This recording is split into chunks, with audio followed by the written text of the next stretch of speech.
네, 안녕하십니까. 방금 소개받은 오영나라고 합니다.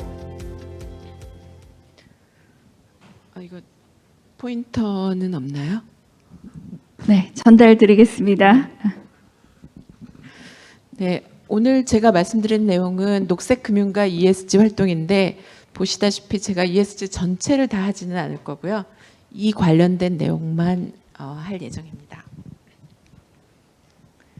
먼저 ESG 경영과 녹색금융 활성화의 배경에 대해서 간단히 말씀드리겠습니다. 실제로 이제 코로나가 발생한 다음에 이 사람들의 인식이 많이 바뀌었습니다. 에델만 트러스트 바로메트라는 일종의 컨설팅 회사인데 저기서 매년 그 전 세계 시민을 대상으로 인식 조사를 합니다. 그런데 2020년, 그러니까 코로나가 발생한 첫 해의 그 결과는 좀 심상치 않습니다.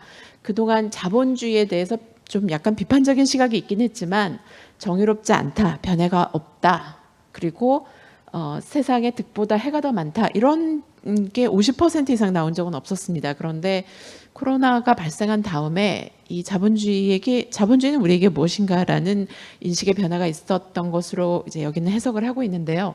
사실 자본주의는 인류가 발명한 가장 최고의 발명품입니다. 이를 통해서 사람들은 기아를 이겨냈고 또 경제적 풍요를 누리게 됐습니다. 그러나 최근에는 지구 행성을 파괴하고 경제적 불평등과 인류 사회를 불완전하게 만드는 위험 요인이 아닌가라는 반성이 있습니다.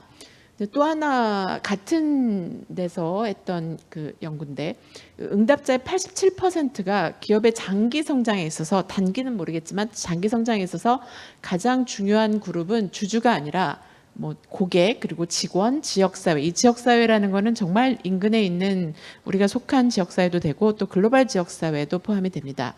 여기에 이해관계자라는 답변이 87%고 제일 중요한 게 주주다라는 응답은 13% 정도에 불과했습니다. 그러니까 인식이 많이 바뀌게 된 거죠. 그리고 응답자의 73%는 기업이 이윤을 추구하면서도 기업이 속한 공동체의 이해 증진에 기여할 수 있는 활동을 동시에 추진할 수 있다. 즉 이윤의 추구와 그 이해관계자의 이익을 공동으로 추진하는 것이 불가능하지 않다라는 의견을 보냈습니다. 이것이 어떻게 보면은 그 ESG가 사실 그 전부터 있었던 것인데 패러다임 변화를 이끌어가는 큰 힘이 된 것으로 보입니다.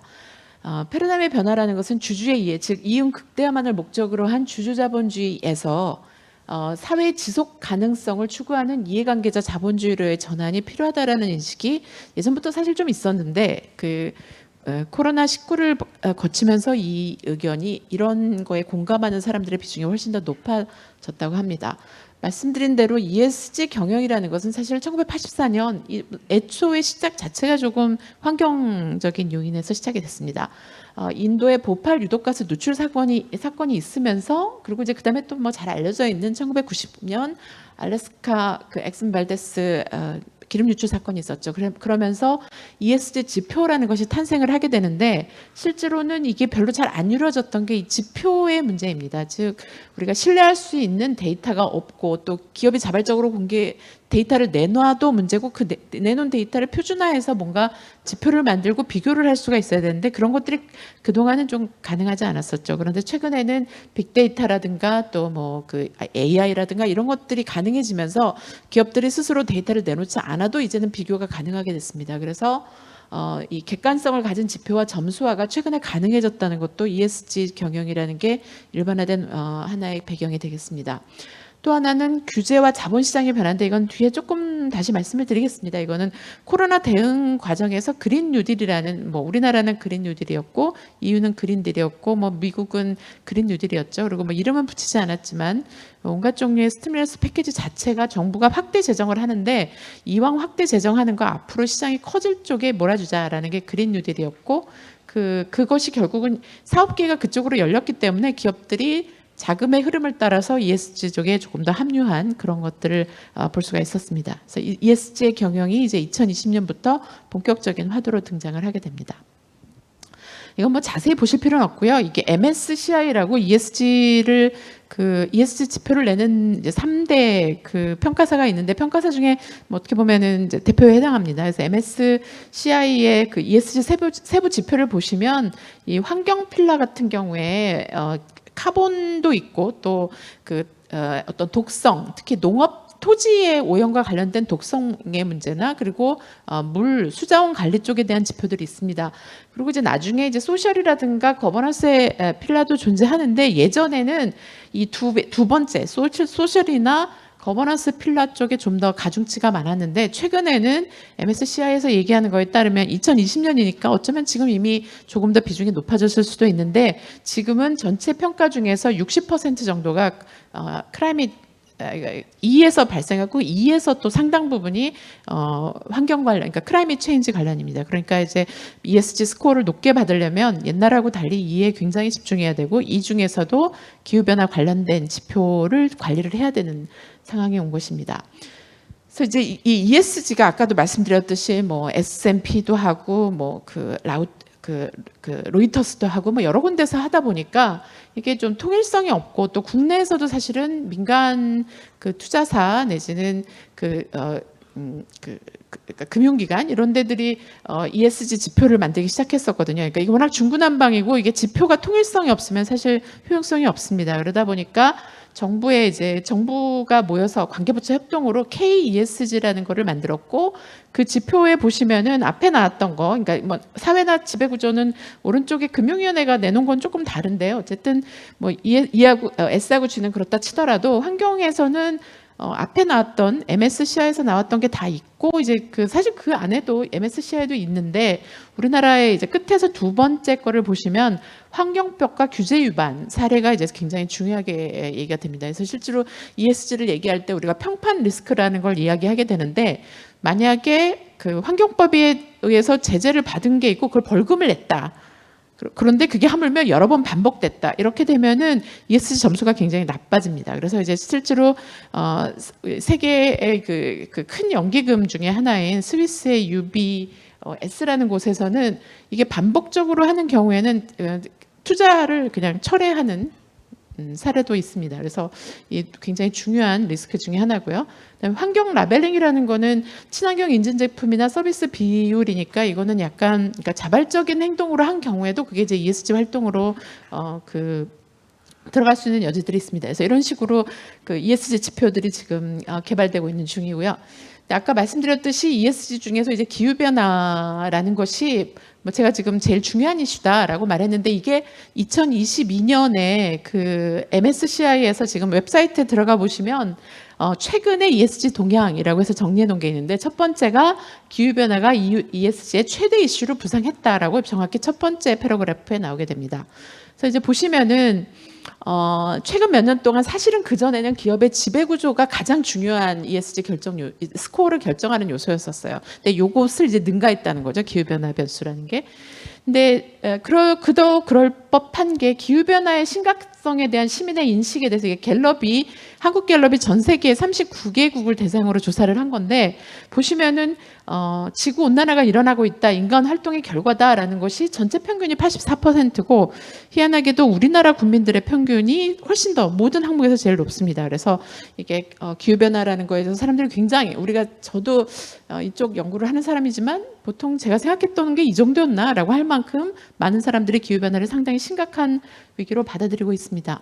그래서 보시면 이제 우리가 아무것도 안 했을 때 한 4, 5도 정도 세기 말에 그 정도 오를 거다라고 하면 아까 주 장관님께서 말씀하셨듯이 이게 사람이 살기에 좀 굉장히 어려운 조건이 되는 거죠. 그래서 이제 우리가 1.5도씨 정도에 묻자라는 것이 이제 매우 공격적인 저감 활동, 그래서 2050 탄소 중립이 여기에 맞춰져 있는 정책이 되겠습니다. 그래서 현재 탄소 중립 동향을 2022년 6월 현재를 보시면 우리 유엔에 있는 나라 숫자가 한 190개 정도 될 거예요. 근데 그중에 현재 132개 국가가 탄소 중립을 선언했고요. 그다음에 지역으로는 115개죠. 그리고 도시 숫자로는 235, 그다음에 기업의 숫자로는 703개 정도가 지금 현재 탄소 중립을 선언하고 있는 상태입니다. 그래서 이 리스트를 다 받아봤는데 703개라고 돼 있지만 실제로 기업의 숫자는 1,200 정도가 리스트돼 있거든요. 근데 이제 그 중에 구체적으로 몇 년까지 탄소 중립을 하겠다라는 내지는 뭐 2030까지는 뭐 재생을 100% 쓰겠다 이런 목표를 제시하지 않은 기업들이 있어요. 그래서 이 703은 아마도 그런 구체적인 목표가 제시된 기업들로 보입니다.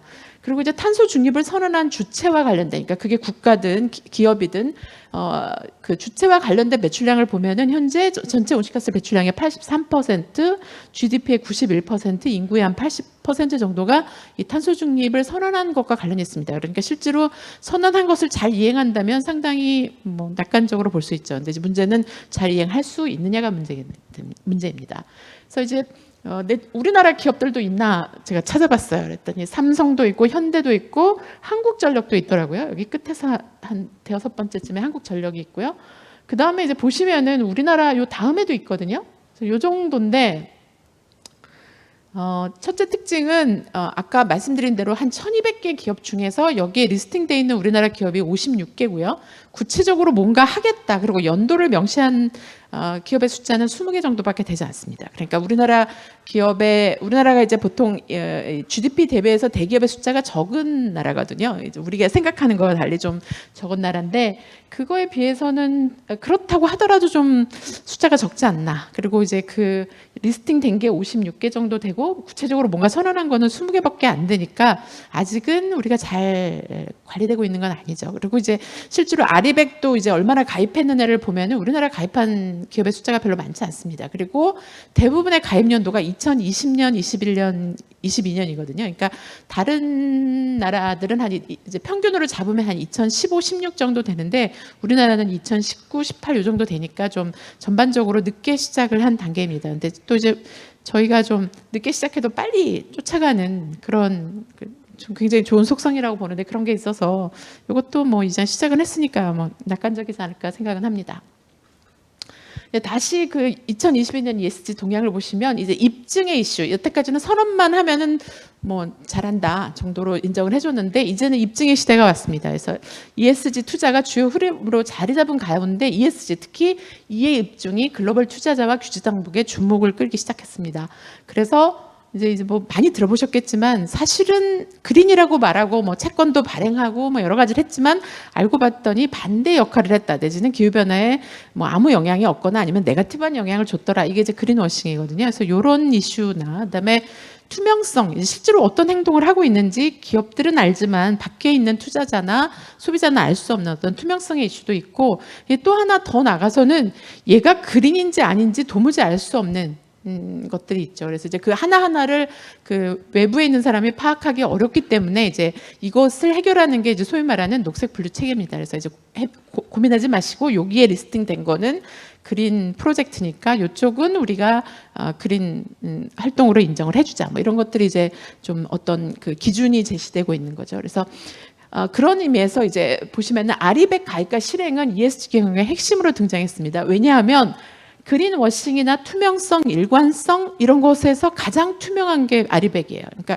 얘는 가입을 하고 정말 재생 전력을 사용하는 게 두 종류가 있는데 하나는 번들드와 언번들드가 있는데 번들드는 제가 아리백을 선언한 다음에 정말 재생에너지를 쓰는 거예요. 근데 이제 언번들드는 했지만 뭐 여러 가지 이유로 재생에너지를 쓸 수가 없는데 어쨌든 재생에너지를 사용하는 것과 관련된 돈을 냈다. 그러니까 우리나라로 치면 REC를 샀다라던가 탄소세를 냈다던가 이렇게 되면은 인정해 주는 게 있어요. 그거는 이제 언번들드 아리백인데 거기까지를 다 포함하고 있는데 어쨌든 간에 이거는 뭐 언설턴티가 굉장히 적습니다. 기준도 명확하고 얼마만큼 저감됐는지도 딱 계산을 할 수가 있죠. 그래서 아리백이 중요하고 당분간은 주요 핵심 의제로 등장할 가능성이 많고 또 하나는 지금은 번들드, 언번들드가 다 허용이 되지만 시간이 갈수록 아마도 언번들드는 좀 문제가 생길 것으로 예상이 됩니다. 이제 이게 입증이 이슈다 보니까 결국은 이제 그 다음 가치 이슈가 되는 게 어떻게 측정할 것인가죠. 사실 측정은 쉽지 않습니다. 측정은 쉽지 않지만 어떻게 측정할까에 대해서 사실은 몇 년 전부터 굉장히 고민이 많았고 이게 MSCI가 제시한 발전사의 기후변화 기여도거든요. 그래서 보면 여기 밑에 있는 데는 이제 기업 이름이, 그러니까 발전사 이름이고요. 왼쪽에 그 표를 보시면은 얘네들이 하는 활동이 기후변화를 몇 도 올리는데 기여하고 있는지를 실제로 MSCI가 평가한 거예요. 근데 이걸 원래 누가 평가하겠다고 했냐면 블랙락이 하겠다고 했었어요. 알라딘 크라이밋이라는 빅데이터와 AI를 결합한 어떤 분석 틀을 가지고 이거를 하겠다고 했는데 MSCI가 먼저 해가지고 올해 자기네 보고서에 발표를 했더라고요. 그래서 이미 이 정도까지 지금 와 있다라는 게 이제 어떻게 보면 좀 무서운 거죠. 우리도 이 같은 기준에 의해서 평가가 될 거라는 것입니다. 다음 주제로 녹색 금융을 보시면, 녹색 금융은 이제 제가 이제 한국에 2010년에 왔는데 오자마자 배추권 거래제 그 KDI에 있었을 때니까 배추권 거래제를 하고 그 다음에 GCF 유치단을 했었어요. 그래서 그때 이제 녹색 금융을 한번 들여다본 다음에 이건 굉장히 난제고 잘 안 될 것 같다 해서 접었다가 최근에 다시 좀 보고 있는데요. 녹색 금융의 정의를 보시면 관련된 두 개의 영역이 있어요. 하나는 환경이고요. 이제 녹색이고, 두 번째가 금융과 투자입니다. 그래서 실제로 여기서 키워드는 투자하고 그 다음이 금융.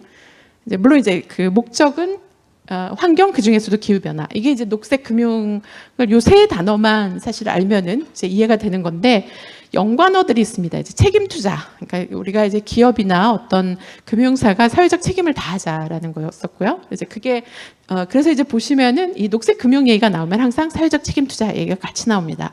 두 번째가 ESG인데, ESG는 원래는 녹색 금융이라는 거는 프로젝트 레벨에서 평가를 해요. 그러니까 예를 들면 내가 만약에 한국전력의 석탄 발전사, 남동발전이라고 하더라도 분명히 그 회사 자체는 온실가스를 엄청나게 배출하는 거지만 거기서 내가 하는 CCS 프로젝트는 환경의 기후변화를 완화하는 거거든요. 그러면 그거는 녹색 금융에서는 사실 고려될 수 있는 투자죠. 그러니까 어떤 녹색 금융이라는 거는 녹색 분류 체계와 ESG 평가의 관계를 보시면 프로젝트에 대한 그 알라카르트로 이렇게 우리가 통째로 코스로 시키지 않고 하나를 시켰을 때 평가하는 게 이제 녹색 금융의적인 접근이고요.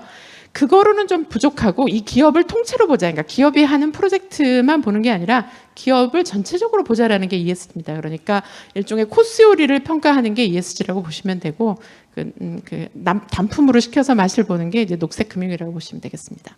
그다음에 지속 가능 금융 얘기는 많이 나오고 있고, 어떻게 보면 녹색 금융은 사실 기후 금융으로 요즘은 대체해서 봐도 큰 차이가 없을 만큼 비슷한 단어가 되겠습니다. 녹색 금융에 대해서는 사람마다 기관마다 그 정의가 다릅니다. 그런데 제가 이제 누구 논문이 가장 많이 사이트에 됐나 봤더니 이게 오래된 논문인데 이 논문이 한 130번 정도 인용이 된 걸로 봐서 비교적 범용적인 것 같습니다. 그래서 보시면은 녹색 부분에 대한 공적 투자와 민간 투자 재원 모두를 녹색 금융이라고 하자라는 거였었고요. 여기에는 준비 비용과 자본 비용까지를 넣어서 보자는 거였었고요. 녹색 부문이라는 거는 친환경 재화 그리고 환경과 기후에 대한 피해를 최소화하거나 복원하는 것.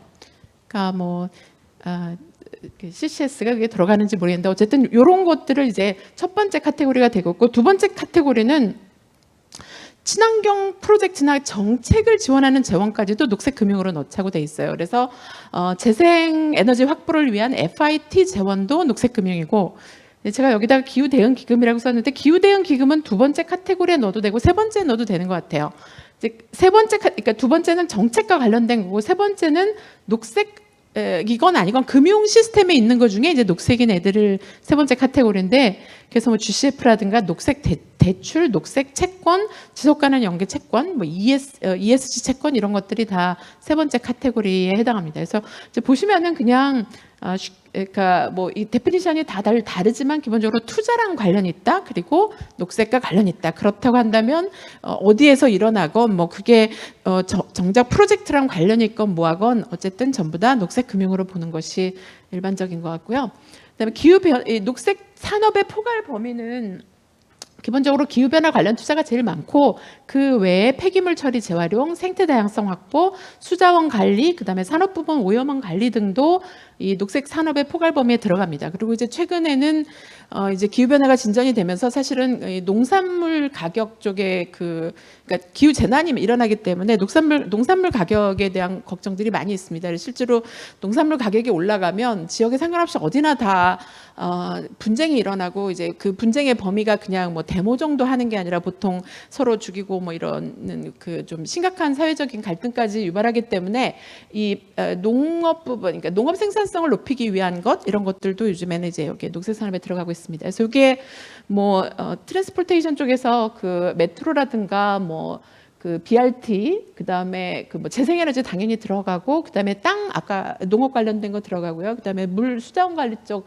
들어가고, 에너지 효율 제고, 그다음에 로카본에 대한 인프라들도 다 들어가게 됩니다. 그리고 이제 여기서 멀어질수록 좀 약간 뭐 문안에 따라서는 넣기도 하고 넣지도 않기도 하는 이런 내용들입니다. 이건 뭐 다 아실만한 내용이고요. 이제 최근에 그 IFC하고 월드뱅크 쪽에서 아마 용역을 한 것 같은데, 녹색 금융의 규모를 한번 추정해 본다고 시도를 했었어요. 근데 이게 보시면 알겠지만 그 추정하는 동네에 따라서 이게 금액이 정말 고물처럼 왔다 갔다 하거든요. 근데 그 이유에 대해서 이제 세 개 부분으로 나눠서 이 IFC 쪽 그룹들이 추정을 했는데, 하나가 뱅킹, 그러니까 녹색 대출이죠. 그러니까 사실 녹색 채권도 어떻게 보면은 돈 빌리는 방법이거든요. 그러니까 이제 대출이 되게 중요한데, 뭐 채권을 따로 잡긴 했지만, 뱅킹에서 대출 부분은 그 탐슨 앤 라우터의 대출 데이터를 가지고 해서 이건 비교적 좀 명확하게 잡힌다고 합니다. 그래서 이거를 녹색 금융 비중을 보면은 청정 에너지는 100% 그린으로 다 분류가 됐었고요. 그 다음에 오일이나 가스, 그러니까 뭐 그 화력, 그러니까 그 화석 연료 관련된 거는 0% 프로젝트, 그러니까 대출 나간 것 중에 녹색으로 분류된 거는 0%였었고요. 그다음에 이제 좀 재밌는 게 그 리얼 에스테이트 쪽에 17%인데, 이게 금액 기준으로는 훨씬 더 커요. 이게 아마 더 규모가 큰 프로젝트가 많았던 것 같고요. 그다음에 음식물 관련된 것, 그다음에 그런 게 한 13%, 생각보다 적습니다. 이게 여기 살림이 들어가 있는데도 좀 적고, 그다음에 인프라와 트랜스포테이션 쪽이 한 10% 정도, 그러니까 이게 대출 나간 것 중에 한 10% 정도가 그린이었다라고 하니까, 만약에 우리나라도 금융권에서 이제 대출 나간 거를 해가지고 요 숫자를 이게 뭐 나름대로 뭐 다른데 결과긴 하지만 계산해 보면 대충 요 정도가 은행 부분에서 대출로 나간 그 녹색 금융이구나라고 생각하면 될 것 같고요.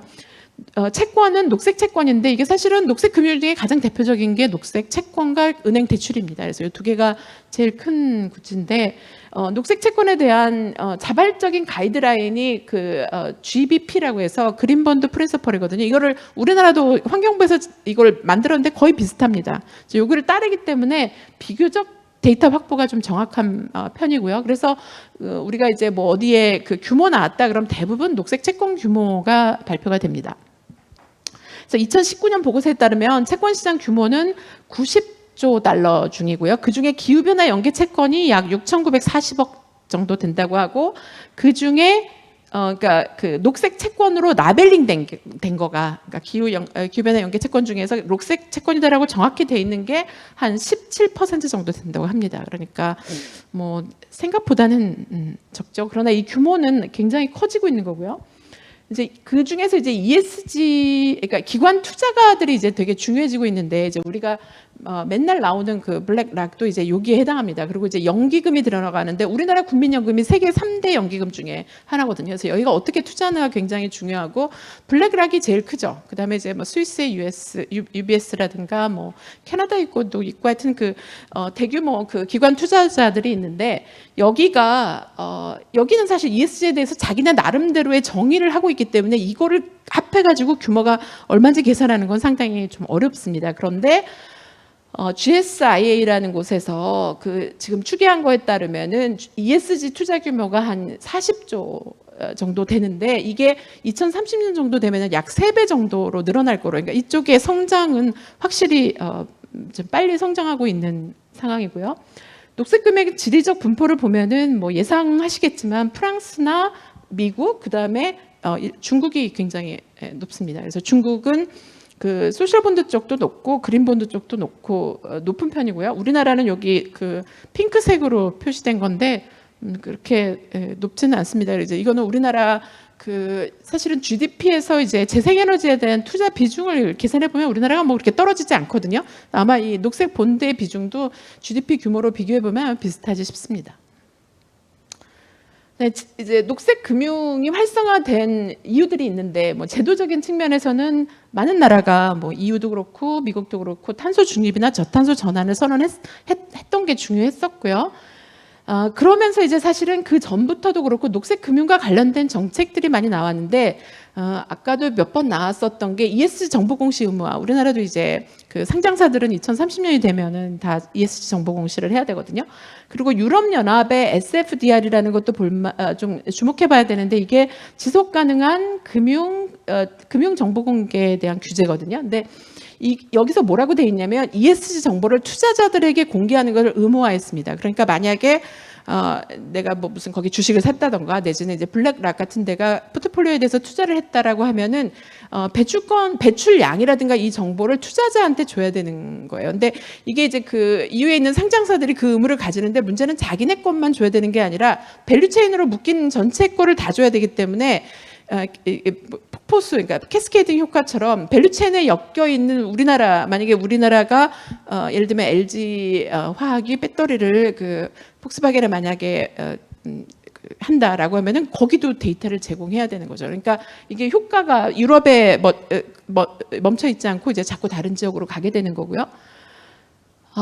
그리고 이제 또 하나는 녹색 금융에 대한 특히 그린 본드에 대해서 금융 세제상의 혜택이 있습니다. 그러니까 예를 들면은 이제 중앙 정부가 그 녹색 채권에 대해서 그 대출 이자율이라든가 그러니까 이거 어차피 랜딩하는 거니까 그 랜딩 이자율을 정할 때 좀 낮게 책정하기 때문에 비용이 낮은 데다가 또 하나는 이게 세금 혜택이 있거든요. 이게 그래서 그 녹색 금융에 대해서 설문조사를 해보면 가장 뭐가 중요했느냐라고 물어보면 의외로 세금 감면을 얘기합니다. 그래서 이런 것이 있었다는 게 결국은 기업 입장에서는 파이낸싱을 하는데 비용이 적게 들어가게 했던 거죠. 그래서 요래서 더 활성화된 것도 있고 또 하나는 녹색 분류 체계에 의해서 녹색 투자에 대한 불확실성이 해소됐다는 것도 앞으로는 파지티브한 영향인데 이게 2021년에 EU에서 텍소노미가 발표된 다음에 녹색 채권이 절반 정도로 줄어들었어요. 그러니까 그 전에 많이 냈던 것 중에는 본인들도 이게 별로 녹색이 아니다. 그린워싱에 해당하는 것들이 있었던 거죠. 그래서 실제로는 2021년 같은 경우에는 오히려 이게 녹색 블루체이가 나오면서 그린본드 자체는 좀 줄어드는 효과가 있었습니다. 이거는 ESG 정보공시 단계인데 우리나라는 정보공시 하도록 돼 있고요. 그 다음에 중국은 우리보다 조금 더 일찍 하도록 돼 있고 일본은 자율 규제입니다. 그러니까 하고 싶으면 하고 뭐 아니면 안 해도 되고 뭐 이런 상황이고요. 그 다음에 이제 활성화하는 조건 중에 이게 제가 보기에는 굉장히 큰 요인인데 아까 장관님께서도 말씀하셨지만 글로벌 바이어들이 글로벌 밸류체인에 속해 있는 기업들한테 탈탄소화를 요구하기 시작했어요. 그러니까 이제 마이크로소프트, 뭐 애플, 테슬라 같은 글로벌 기업들이 생산 과정 전반에 걸쳐서 엄격한 탄소 중립을 이야기하면서 RE100 또는 ESG 표준을 맞추도록 협력사들한테 요청을 하게 된 거죠. 그래서 예를 들면 테슬라가 2020년 7월에 LG화학의 배터리 생산과 관련된 정확한 탄소 배출량 데이터를 제공하도록 요청했습니다. 그러니까 이게 우리나라 어떻게 보면 우리나라 정부의 규제보다 이게 더 무서울 수 있는 거죠. 이거를 맞추지 못하면 글로벌 밸류 체인에서 떨궈져 나올 수밖에 없기 때문에 이게 또 오히려 위협으로 보입니다. 그리고 애플 같은 경우도 모든 글로벌 하청업체에 2024년까지 RE100을 선언할 것을 요청을 했고요. 그 다음에 이제 최근에는 이게 올해 그 MSCI에 써 있었던 내용인데 아마존이나 알파벳 같은 데들이 이제 클라우드 업체여가지고 이제 온라인 쇼핑몰이죠, 한마디로 말해서. 근데 자기네들이 탄소 중립을 한다고 할 뿐만 아니라 내 몰에서 팔려면 너네가 기후 변화에 대해서 파지티브한 영향을 해야 된다라고 선언을 했습니다.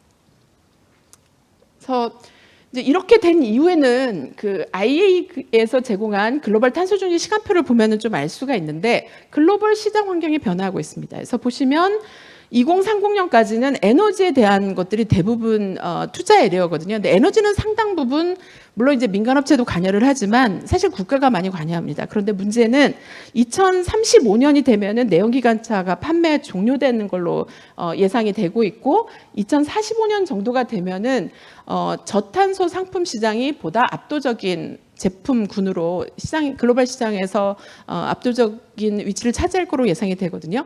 그러면 실제로 이때의 제조업 부분이 맞춰주려면 그 늦어도 2030년에 그 설비 투자라든가 이런 게 들어가는 거는 최소한 저탄소화 쪽으로 가야 되는 거죠. 아니면 자초자산의 위험이 있습니다. 그러니까 이제 기업 입장에서도 어차피 이제 뭐 20-30년 주기로 투자를 해야 되는데 이제 투자하는 거에 대해서는 예전과 같은 방식이 아닌 다른 방식으로 투자도 돼야 되고 파이낸싱도 일어나야 되는 상황이 되겠습니다.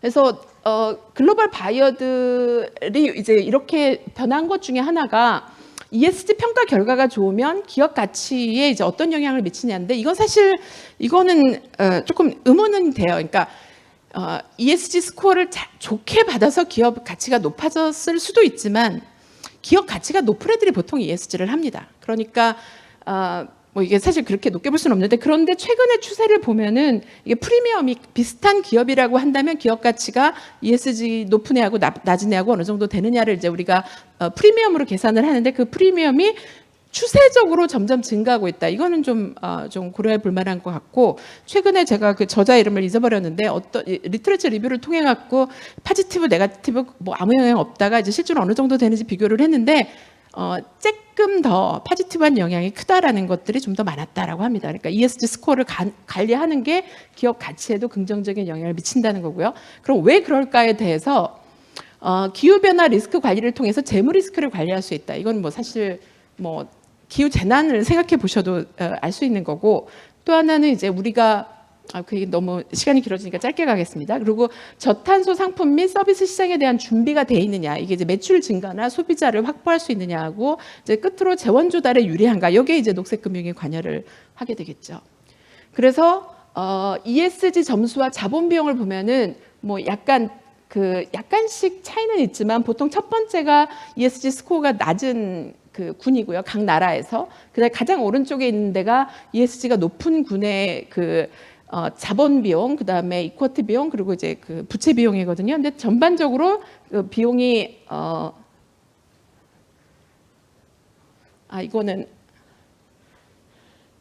이건 제가 봤던 자료라 이거는 제가 얘기하고자 하는 거와 조금 반대인데 자본 비용이나 이쿼티 비용이나 뎁 비용이 그렇죠. 예, 높은 데가 더 오른쪽에 있습니다. 그러니까 ESG 스코어가 높을수록 비용들이 낮아진다라는 것을 보여주는 데이터가 되겠고요. 그 다음에 이제 활성화 조건 세 번째 중에 아까 말씀드렸던 투자 측면, 아까 그 기관 투자와 관련된 건데요. 여기가 스튜어드십 코드라는 걸 아마 들어보셨을 거예요. 이게 뭐냐면 기관 투자자들이 고객 및 수익자의 자산을 위탁받은 선량한 관리자로서, 선량한 관리자가 이제 스튜어드십의 주 키워드인데 관리자로서 수탁자의 중장기적인 이익을 최우선적으로 이행하기 위한 행동 지침을 하겠다 해서 이게 이제 시간이 종료됐다 그래서 빨리빨리 넘어가야 된다고 합니다. 그래서 이게 이제 여기서 중요한 내용이 뭐냐면 포지티브 투자예요. 그러니까 이게 그 연기금도 그렇고 예전에는 이렇게 어디에는 나는 투자 안 하겠다 이런 것들이 있었어요. 예를 들면 뭐 무기를 판매한다던가 내지는 무슨 인종을 차별했다거나 이런 데에 대해서는 우리 투자 안 하겠다라고 했는데 최근에 들어온 게 석탄 발전이라 석탄 채굴과 관련된 데는 우리가 투자하지 않겠다라는 내용이 있었고 그 이유 때문에 그 주요 연기금 중에 하나가 한전의 투자를 철수시켰습니다. 그래서 녹색 전환의 예가 이렇고요. 그래서 보시면은 여기 늘어나고 있는 거는 지속 가능성 테마 투자나 ESG 통합 투자는 많이 늘어나고 이제 기관 투자자들이 그러나 규범 기간 스크리닝이라든가 네거티브 아까 투자 배제 대상 같은 경우는 투자 금액들이 줄어들거나 정체되어 있는 것을 확인할 수가 있습니다.